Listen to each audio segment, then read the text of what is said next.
మిత్రమా, యేసు ఒకసారి ఇలా అన్నారు, మీరు పిల్లల వలె ఉండండి. ఒక చిన్న బిడ్డను ఊహించుకో. అతడు తండ్రి చేయి పట్టుకుంటాడు. కారణం ఏదైనా కావాలని కాదు, కేవలం దగ్గరగా ఉండాలని. అతడు పైకి చూసి తండ్రి ఉన్నాడా అని చూస్తాడు.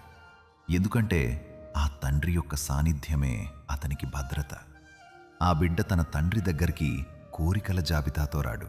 అతడు నవ్వుతాడు, ఆడుకుంటాడు, నుదుటిపై ఒక ముద్దు పెట్టించుకుని ఆనందంగా ఉంటాడు. ఈ తపస్సు కాలంలో నీవు కూడా అలాంటి బిడ్డవై ఉండి చూడు. దేవుని దగ్గరకు కోరికల జాబితాతో వెళ్ళకు, నిర్దోషమైన ప్రేమతో వెళ్ళు. ఆయన సన్నిధిలో కూర్చో, మాట్లాడు, నీ హృదయాన్ని పంచుకో. ఆయనను ప్రేమిస్తున్నావని చెప్పు. ఏమీ అడగకుండా కేవలం ఆయనతో ఉండడం నేర్చుకో.